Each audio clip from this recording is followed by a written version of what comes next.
Stamp based concurrency control. Student, concurrency के बारे में आपको पहले आइडिया दिया था। कॉन्करेंसी मीन जब कॉन्फ्लिक्ट होता है किसी डाटाबेस में, मतलब एक ट्रांजैक्शन वर्क कर रहा है, पैरेलल में दूसरा ट्रांजैक्शन भी वर्क करना चाहते हैं। सपोज कीजिए ट्रांजैक्शन वन ने सपोज कीजिए रीड ए किया और टू उसके बाद ऑपरेट करने आ रहे, यानी कि टू ने राइट ए किया सपोज कीजिए, फिर ट्रांजेक्शन वन दोबारा रिपीट हो रहा है। यानी कि जब पैरेलल ट्रांजेक्शन ओपनिंग हो रहा है, that means concurrency control happen हो रहा है। That is, it may be conflict हो रहा है, मतलब रीड ए राइट ए और राइट ए रीड ए और write A write A, those are the conflict conditions you already discuss there.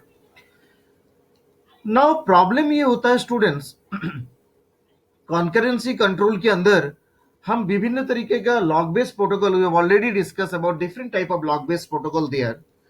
Now अगर हम ये डिसाइड कर ले कि जो ट्रांजैक्शन लास्ट में हुआ है, मैं आपको फिर रिपीट कर रहा हूं, जिस ट्रांजैक्शन को आपने लास्ट में कराया, अगर वो ट्रांजैक्शन पहले एग्जीक्यूट हो जाए तो आपका लेटेस्ट ट्रांजैक्शन, मतलब जो सबसे लास्ट में हुआ है, उस ट्रांजैक्शन को आपको पहले एग्जीक्यूट कराना है और उससे आपका क्या है कि सीरियलाइजेबिलिटी क्लियर हो जाएगा।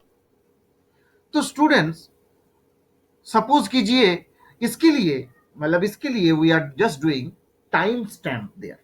टाइम स्टैम्प एक ऐसा वर्ड है जिसपे आपका अलग अलग ट्रांजेक्शन जब भी आता है उनको हम कुछ यूनिक वैल्यू असाइन कर देंगे। सपोज कीजिए 10 बजे एट 10 AM T1 ट्रांजेक्शन हुआ है, तो हमने उसका वैल्यू असाइन किया, T1 के आगे 100 लिख दिया, unique value whatever 1000 10 50 whatever you are going to assign.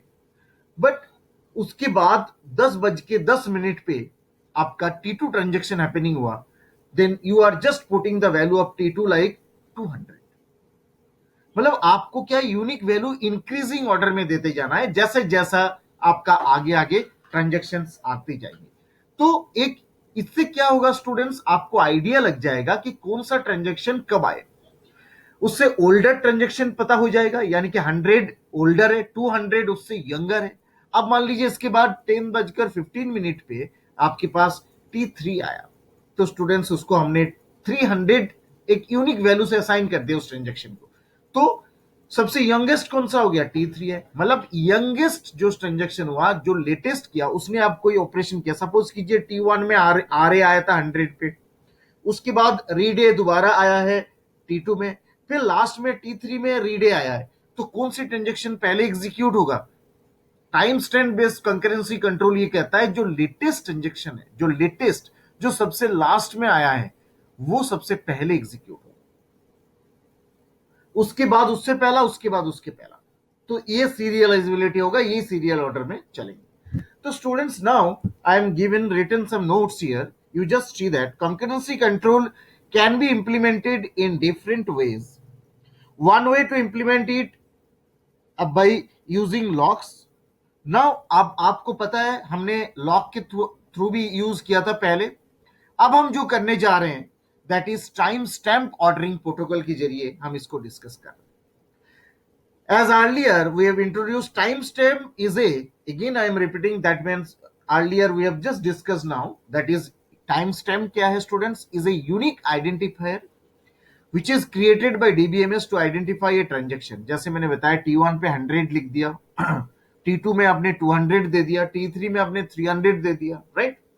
तो ये यूनिक वैल्यू जो हमने आइडेंटिफायर के रूप में यूटिलाइज किया students. Now they are usually assigned in the order of which they are submitted to the system. Refer to the timestamp in a transaction T। देखिए timestamp को हम लिखेंगे TS ब्रैकेट में T। स्टूडेंट TS मतलब time stamp, जो time आप निर्धारित करोगे इसमें। For basic of the time stamp you may refer here. तो देखिए टाइम स्टैम्प ऑर्डरिंग प्रोटोकॉल का कुछ points I have already written here. You just see that point, students. The timestamp ordering protocol is used to order the transaction based on their timestamps। मैंने आपको फिर repeat कर रहा हूं, जो भी वैल्यूज में यूनिक दिया उन्हीं के ऊपर अपन डिपेंडेबिलिटी होंगे।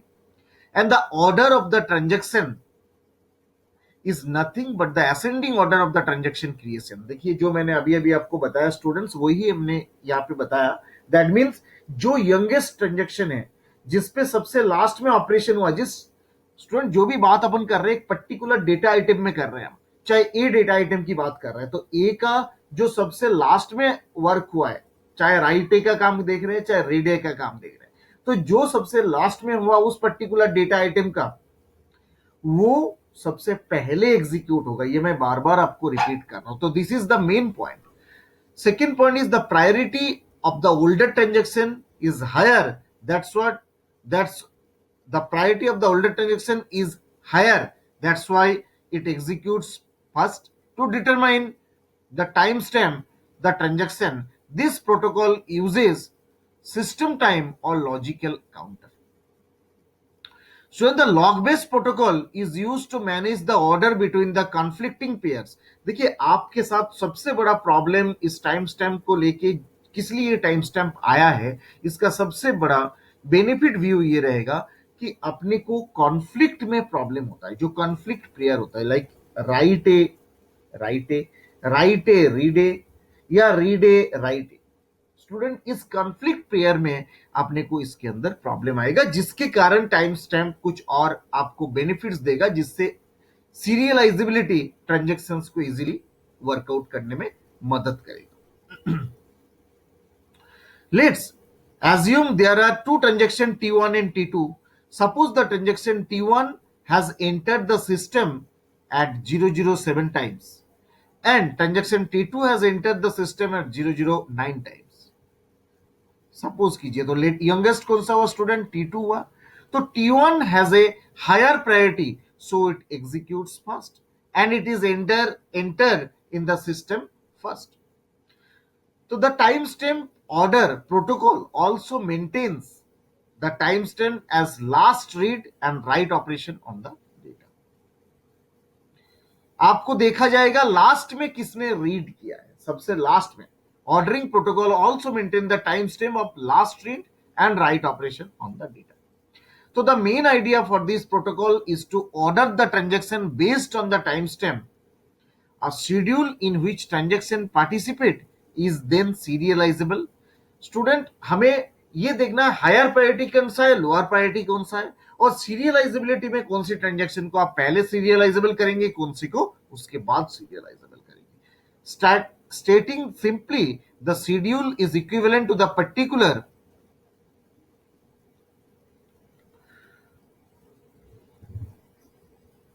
again I am repeating students ki see here the main idea for this protocol is to order the transaction based on the timestamp, and a schedule in which transaction participate is then serializable as, and the only equivalent serial schedule permitted has the transaction in the order of timestamp values.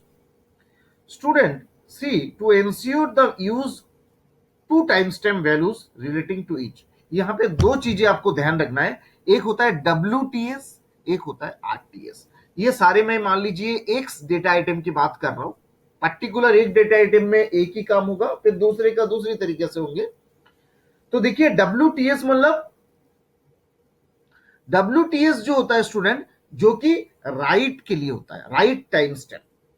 मान लीजिए आप किसी data को right कर रहे हैं, तो right का is the right time stamp for the A is the largest timestamp of any transaction that execute write X successfully, and read is the largest timestamp for any transaction that is executed read। मतलब जो latest में किया जा रहा है उसकी हम execute करने का सोच रहे हैं।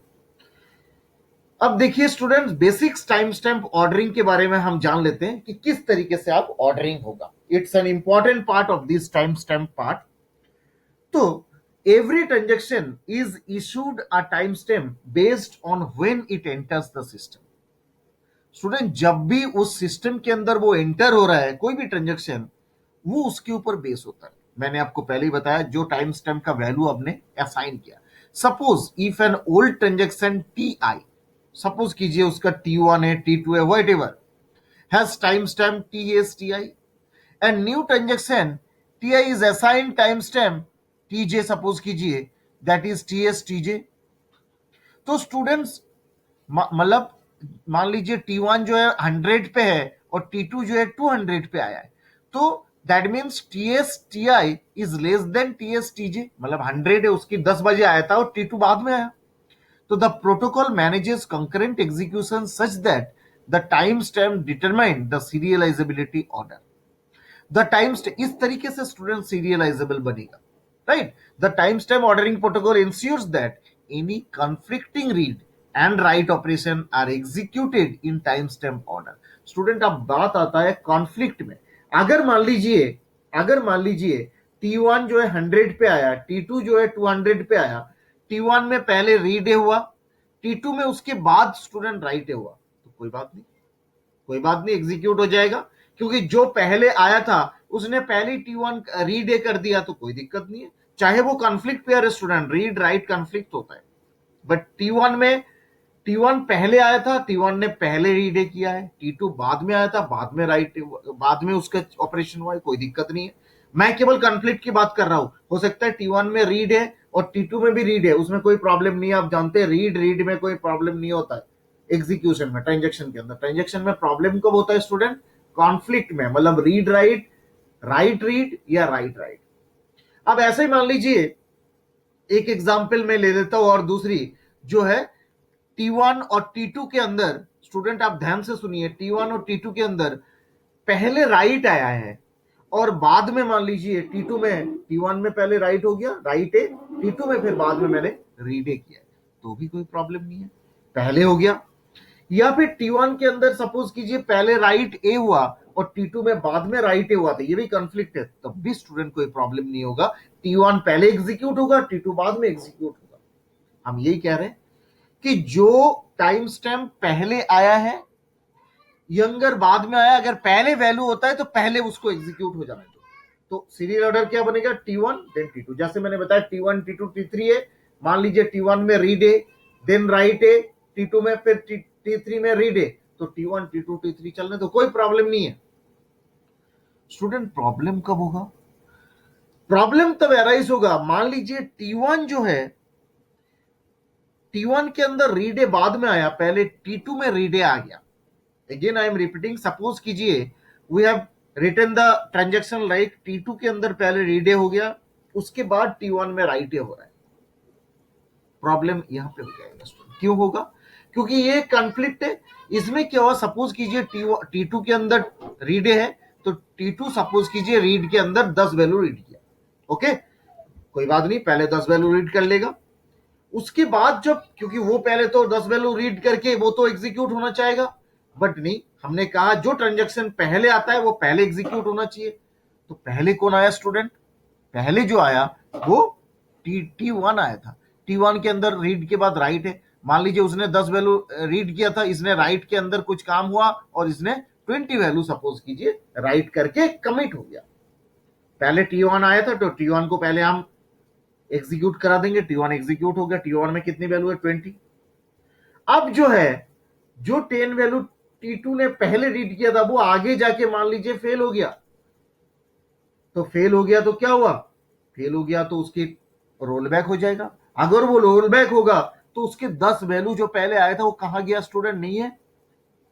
Are you getting my point? That means जो 10 वैल्यू T2 में पहले हमने लिया था वो कहां है? क्योंकि वो तो रोल बैक हो चुका है। तो जब भी ये कहते हैं कि अगर वो रोल बैक हो चुका है तो T1 के अंदर जो आपने 20 चेंज किया, फिर वो भी कहां एग्जिस्ट करेगा? क्योंकि उसकी भी वैल्यू नहीं है, तो ये भी, इसको भी रोल बैक कराना पड़ेगा। तो दैट मीन्स T1 को भी रोल बैक कराना पड़ेगा। बाय द सेम वे, जैसे मैंने कहा T2 में बाद पहले रीड हुआ, T1 में बाद में राइट हुआ। बाय द सेम वे, मान लीजिए T1 में राइट पहले हुआ, T2 में बाद में रीड हुआ, या राइट ऑपरेशन हुआ सेम पैटर्न में। तो स्टूडेंट, इन सभी केसेस में T1 का जो वैल्यू पहले एग्जीक्यूट होना था उनको भी रोल बैक कराना पड़ेगा, right. That's why we have written here that whenever some transaction T tries to issues an R item X or a W item X, read or write, जो भी, the basic TO algorithm compares the time stamp। Student, compare करना पड़ेगा।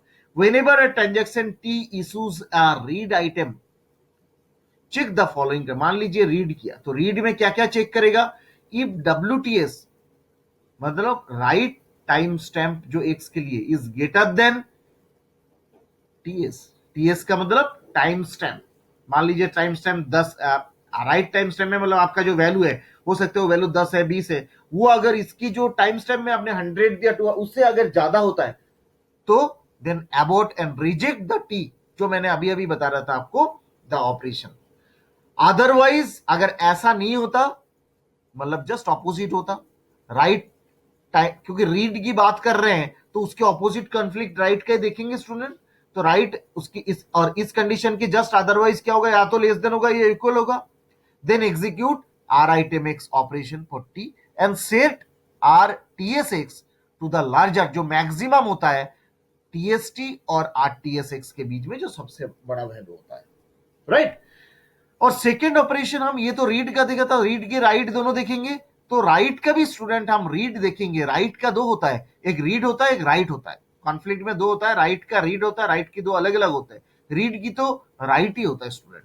और right का क्या होता है, if right TX is greater then TST. ये क्या है स्टूडेंट, जो वैल्यू है रीड ऑपरेशन का, जो वैल्यू है वो अगर टाइम स्टैम्प का, जो आपने मान लीजिए कुछ भी टाइम स्टैम्प दिया था उसकी वैल्यू से ज्यादा होता है, और if right TX is greater then TST, दोनों में अगर रीड या राइट दोनों केस में, देन अबाउट द रोलबैक, जो मैंने बताया आपको अभी अभी कि अगर मान लीजिए T1, again I am repeating, if T1 पे चाहे रीड हो चाहे राइट हो स्टूडेंट, T1 में चाहे रीड हो चाहे राइट हो, बट मान लीजिए T2 ने जो राइट ऑपरेशन किया था वो मान लीजिए पहले ही कर लिया था, और T1 में रीड और राइट उसी डेटा आइटम का बाद में किया है, उसी डेटा आइटम का बाद में किया है, तो उस केस में आपको T1 का जो रीड और राइट ऑपरेशन हुआ है उसको रोल बैक कराना पड़ेगा। That's why we have said then abort and roll back to T and reject the operation, क्योंकि वो जो T1 का सॉरी T2 के अंदर जो आपका राइट ऑपरेशन हुआ था उसमें जो भी वैल्यू था वो आगे जाके फेल हो गया, तो वो रोल बैक हो रहा है। तो रोल बैक हो रहा है तो उसके आधार पे ही तो T1 ने अपना वैल्यू कैच किए थे, तो वो वैल्यू भी एग्जिस्ट में नहीं होगा। दैट्स वाई उसको भी रोल बैक करना पड़ेगा। That's why we have written this condition here. And the second point, execute write x operation of t and set wts x to tst। wtx w item का दो operation होता है। तो student I think you have understood about the conflict pair of these items. In the further video we have given some example with them, that's why you will also understand very prominently with some example, but I think you have understood about here. Again I have written some lines, see that whenever the basic TO algorithm, timestamp order algorithm, detects two conflicting operations that occur in incorrect order, that means मान लीजिए कुछ order इस तरीके से हुआ है जो कि इनकरेक्ट ऑर्डर में, अगर हम इस चीज को डिस्कस करें,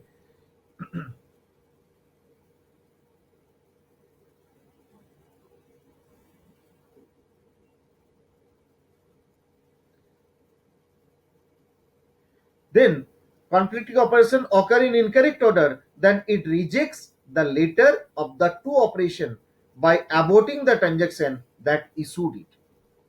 जो भी इसको इशू किया था वो आपका क्या हो जाएगा, अबॉर्ट हो जाएगा। जो भी इशू किया गया था वो आपका क्या होगा स्टूडेंट, अबॉर्ट हो जाएगा। तो students, one drawback of the basic TO protocol that it cascading the roll back, हमें कैस्केड लेस इसको नहीं बना सकते, इसमें कैस्केडिंग होता है, तो ये कैस्केडिंग रोल बैक करता है and it still be possible there. Suppose we have a transaction T1, अब आपको एक एग्जांपल मैं बता रहा हूं, please listen that we have a transaction T1 and another transaction T2 which has used a value written by T1। Suppose कीजिए if T1 is aborted and resubmitted the system, then T must also be aborted and roll back। अगर T1 abort होता है जो मैंने आपको बताया था, तो T2 को भी क्या होना पड़ेगा स्टूडेंट्स, T2 को भी अबॉर्ट होना पड़ेगा। अगर T1 अबॉर्ट हो रहा है तो T2 को भी क्या होना पड़ेगा स्टूडेंट्स, अबॉर्ट होना पड़ेगा। तो देखिए T must also be abort roll back, है ना। तो so the problem cascading abort still prevails, right? तो स्टूडेंट देखिए मैंने एक डायग्राम बताया, time stamp ordering protocol ensures the serialisability since the preceding graph will be, तो हमारे क्या होंगे, ट्रांजैक्शन विथ स्मॉलर, जो भी ट्रांजैक्शन कम होगा वो पहले आएगा। जैसे मान लीजिए ओल्डर फेज में टाइम स्टैम्प में 100 था तो वो पहले हुआ है, और जो यंगर है, जो लार्जर है, वो बाद में एग्जीक्यूट होगा। तो डायरेक्शन हमेशा ओल्ड जो पहले आया था, स्मॉलर जो था, that will be the first executed, after that the newer will be executed. So that's why we have written the point here also. See the point, the timestamp protocol ensures the freedom that deadlock as no transaction ever waits, but the schedule may not cascade free and may not even the recurable. So students, I think you have understood about complete idea of the timestamp based concurrency control. Thank you students.